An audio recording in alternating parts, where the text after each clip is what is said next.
অনেকদিন ধরে ভাবছিলাম চুল কিছুটা ছোট করব একটা কারণে, কিন্তু ব্যস্ততার কারণে করা হচ্ছিল না। তো ফাইনালি করেই ফেললাম এবং এবারে হেয়ার কাটটি নিয়ে আমি খুবই সন্তুষ্ট। একদম বাটারফ্লাই লেয়ার একটা কাট দিয়েছি। কিভাবে দিলাম সেটাই এখন আপনাদের সাথে শেয়ার করব।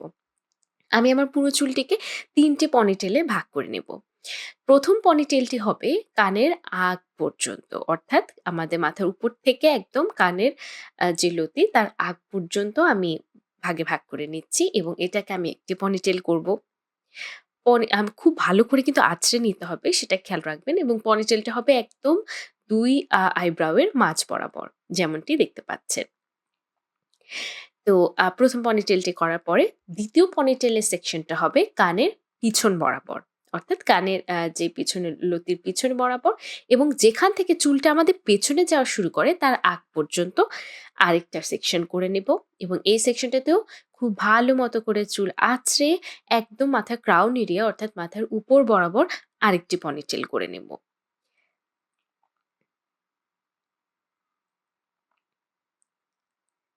এবং বাকি যে চুলগুলো ছিল সেটা নিয়ে আমার ৩য় পনিটেলটি হবে এবং ৩য় পনিটেলটি আরেকটু উঁচু করে করলে ভালো হতো। কিন্তু তখন আসলে আমি এতটা খেয়াল করিনি।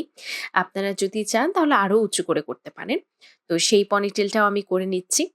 এখন কাটার পালা। কাটার আগে খুব ভালো করে আঁচড়ে নিতে হবে যেন কোনো ট্যাঙ্গেল না থাকে। এখানে আমি আমার চিরুনির সাহায্যে যেন কাঁটাটা আমার চুলের যে গ্রোথ সেটা সমান্তরাল হয় সেটার জন্য আমি একটা মাপ নিয়ে নিচ্ছি। এবং এই মাপটা নেয়ার পরে আমি মূলত লেন্থ মাপবো যে কতটুকু আমার কাটতে চাই। সাধারণত ২ আঙ্গুল ১ ইঞ্চি পরিমাণ হয় অ্যাপ্রক্সিমেটলি। আমি এখানে ১০ আঙ্গুল পরিমাণ নিয়ে নিচ্ছি। অর্থাৎ আমি প্রায় ৫ ইঞ্চির মতো কাটবো। আমি জানি অনেক বেশি আপনারা অনেকেই হয়তো কষ্ট পাবেন যারা আমার চুল খুব পছন্দ করেন। কিন্তু এটার পিছনে একটা কারণ আছে। আমি আমার হেয়ার গ্রোথটা আসলে ট্র্যাক করতে চাচ্ছি। যেটা নিয়ে আমি পরবর্তীতে আপনাদের একটা কনটেন্ট করে দেখাবো কি উদ্দেশ্যে। তো সেটার জন্য মূলত এতটা কাজ করা। ১ম এ আমি একদম সোজাসুজি কেটে নিচ্ছি। আমার যে মাপ নিয়েছিলাম সে বরাবর এবং আমি পয়েন্ট কাট করে নিচ্ছি। কিভাবে পয়েন্ট কাট করেছি সেটা ডিটেইলস আমি আমার আগের হেয়ার কাটের ভিডিওটাতে শেয়ার করেছি। আপনারা চাইলে সেটা দেখে নিতে পারেন। এখন ২য় পনিটেলের পালা। আমি আবারও এটা হবে আসলে একদম সামনে বরাবর না, একদম হেয়ার গ্রোথ বরাবর আমি মাপটা নিয়ে নিচ্ছি চিরুনি দিয়ে এবং আবারও আমি ১০ আঙ্গুল পরিমাণ মাপ নিয়ে নিচ্ছি। আমি মাপটা সোজা বরাবর ঠিক করে এরপরে নামিয়ে এনে কাটছি।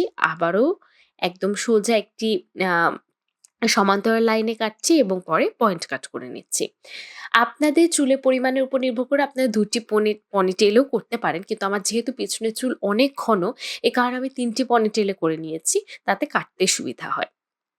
৩য় পনিটেলটিও একইভাবে আমি ১০ আঙ্গুল পরিমাণ আ করে তারপরে কাটছি। এখানে আপনারা দেখতে পাচ্ছেন আমি কোনো লাইন না আসলে লেন্থটা কেটে নিচ্ছি। কারণ যেহেতু এখানে আমার সবথেকে বেশি পরিমাণে চুল, তাই আমি একটু কষ্ট কমানোর জন্য আগে লেন্থটা কেটে নিয়েছি। এরপরে সমান্তরাল লাইন করছি এবং পয়েন্ট কাট করছি। এই পর্যায়ে আমার শেষ। আমার হাত প্রচন্ড ব্যথা হয়ে গিয়েছিল।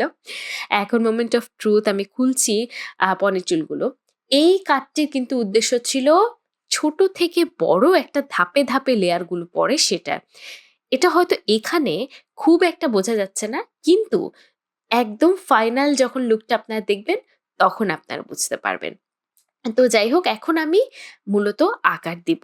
অর্থাৎ সামনে লেয়ার শেপটা দিব। সেটার জন্য সবগুলো চুল আমি একসাথে ধরে একদম সোজাসুজি কাটছি। এই কাটটার ডিটেইলস আমি আমার আগের হেয়ার কাটিং ভিডিওতে আরো বিস্তারিতভাবে দেখিয়েছি। খুবই সহজ কিন্তু খুবই চমৎকারভাবে একটা শেপ আসে। সবগুলো চুল একদম হাফ ভাগ করে দেখুন কি চমৎকার করে জাস্ট সোজা লাইনে কেটেছি আর লেয়ার এসে গেছে। এই পর্যায়ে আমি খুবই খুশি। আমার হেয়ার কাট নিয়ে এবং বাকি চুলগুলো এপাশের চুলগুলো আমি তাই করছি। কিন্তু মাপটা ঠিক রাখার জন্য পাশের যে চুলটা আমি অলরেডি কেটেছি সেটা থেকে আমি একটা হেয়ার স্ট্র্যান্ড নিয়ে নিয়েছি এবং সেই মাপ অনুযায়ী আমি সমান্তরাল লাইনে কাটছি এবং পয়েন্ট কাট করে নিচ্ছি। সামনের চুলগুলো আলাদা করে করছি যেহেতু আমার চুলের পরিমাণ অনেক বেশি যেন ভুল না হয়ে যায়। এখন ফাইনালি আমার হেয়ার কাট ডান। এখন আমি জাস্ট একদম লং লেয়ারটা মনে হচ্ছিল একটু বেশি বড় হয়ে আছে। সেটাতে একটু লেন্থ আমি কমিয়ে নিচ্ছি। আপনাদের ক্ষেত্রে যদি মনে হয় ঠিক আছে কোনো দরকার নেই। এই তো আমার কাটা শেষ। এখন হলো ফাইনাল রেজাল্ট। আমার মনে হয় যে আমি এর থেকে পারফেক্ট লেয়ার কাটের আগে কাটিনি। আমার কাছে খুবই, খুবই ভালো লেগেছে। আপনাদের কেমন লাগলো? আমাকে কিন্তু অবশ্যই কমেন্ট সেকশনে জানাবেন। এবং যেমনটা বললাম প্লিজ বকা দিবেন না। এই চুল কাটার পেছনে একটা কারণ আছে। আর যদি আপনাদের কাছে এই চুল হেয়ার কাটিং সংক্রান্ত কোনো প্রশ্ন থেকে থাকে অবশ্যই আমাকে কমেন্ট সেকশনে জানাবেন। ভালো থাকবেন। ধন্যবাদ।